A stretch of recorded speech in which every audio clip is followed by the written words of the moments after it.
வணக்கம், welcome back to Geetha's curries and crafts. நம்ம எல்லாருக்குமே நம்ம பாட்டினா ரொம்ப பிடிக்கும். பாட்டி வீடுனா ரொம்பவே ஸ்பெஷல். இன்னைக்கு இந்த ரெசிபி என்னோட பாட்டி நமக்காக சமைச்சு காமிக்க போறாங்க.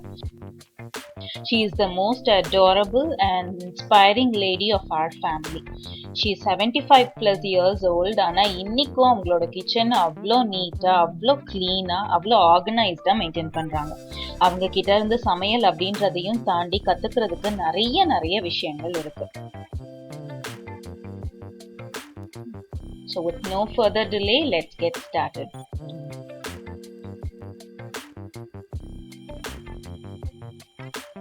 இந்த ஸ்டஃப்ட் பிரிஞ்சால் கறி செய்யறதுக்கு ஃபர்ஸ்ட் நம்ம ஸ்டஃபிங் ரெடி பண்ண போறோம். அதுக்கு ஒரு பெரிய டேபிள் ஸ்பூன் அளவுக்கு சீரகம், ஒரு 10ல இருந்து 15 பல்லு பூண்டு, தேவையான அளவுக்கு கல்லுப்பு, இது எல்லாத்தையும் சேர்த்து நல்லா ஒரு ஃபைனான ஒரு பேஸ்டா அரைச்சிக்க போறோம். தேவைப்பட்டா ஒரு 2 டேபிள் ஸ்பூன் தண்ணி சேர்த்து அரைச்சிக்கோங்க.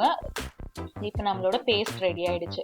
இது கூடவே நம்ம எடுத்து வச்சிருக்க இட்லி பொடியை சேர்க்க போறோம். ஸோ ஒரு 3 டேபிள் ஸ்பூன் அளவுக்கு இட்லி பொடி சேர்த்து நல்லா பிசைஞ்சு எடுத்து வச்சுக்கலாம். இதுதான் நம்மளோட ஸ்டஃபிங்கா இருக்க போகுது.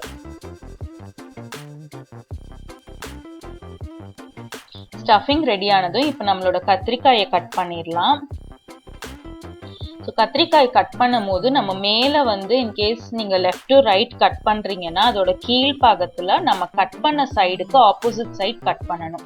ஸோ இப்போ இன்னும் கொஞ்சம் கிளியராக உங்களுக்கு நான் காமிக்கிறேன். இப்போ மேலே வந்து இந்த மாதிரி கட் பண்ணியிருந்தேன்னா அதுக்கு கீழ் பகுதியில் வந்து நம்ம கட் பண்ணதோட ஆப்போசிட் சைட் கட் பண்ணணும். இந்த மாதிரி கட் பண்ணும் போது கத்திரிக்காயில் வந்து நம்ம ஸ்டஃபிங் பண்ணுற அந்த மசாலாவும் நல்லா சார்ந்து வரும். அதே மாதிரி கத்திரிக்காயும் ஈஸியாக வெந்துடும். இது ஆக்சுவலா ஆந்திரா ஸ்டைல் பிரிஞ்சால் கறியோட சிம்பிளர் வெர்ஷன்னு சொல்லலாம். ஏன்னா ஆந்திரா ஸ்டைல் கறியில வந்து பாத்தீங்கன்னா அவங்க மசாலாலாம் வறுத்து அரைச்சு சேர்ப்பாங்க.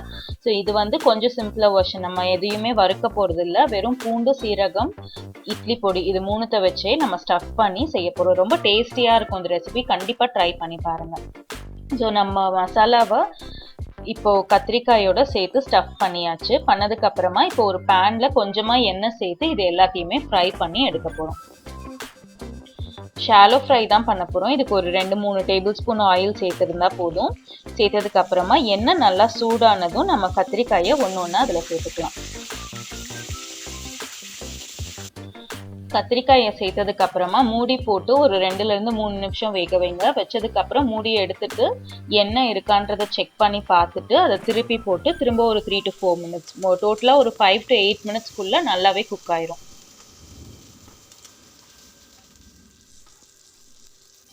தண்ணி எதுவுமே சேர்க்க தேவையில்லை. தேவைப்பட்டா ஒரு 2-3 டேபிள் ஸ்பூன் ஆயில் மட்டும் சேர்த்துக்கோங்க. ஸோ நம்மளோட பிரிஞ்சால் கறி ரொம்ப சூப்பரா ரெடி ஆயிட்டு இருக்கு. இப்போ பாத்தீங்கன்னா நம்மளோட கத்திரிக்காய் நல்லா வெந்துருச்சு, மசாலாவும் அதோட நல்லா சேர்ந்துருச்சு. ஸோ இப்போ ஸ்டவ் ஆஃப் பண்ணிட்டு அதை சர்விங் பிளேட்டுக்கு மாத்திரலாம். இந்த சிம்பிளான பிரிஞ்சால் ஃப்ரை கண்டிப்பா உங்களுக்கு பிடிச்சிருக்கும்னு நினைக்கிறேன். பிடிச்சிருந்தா லைக் பண்ணுங்க, ஷேர் பண்ணுங்க, மறக்காம கரீஸ் அண்ட் கிராஃப்ட் சேனலுக்கு சப்ஸ்கிரைப் பண்ணுங்க. தேங்க்ஸ் ஃபார் வாட்சிங்.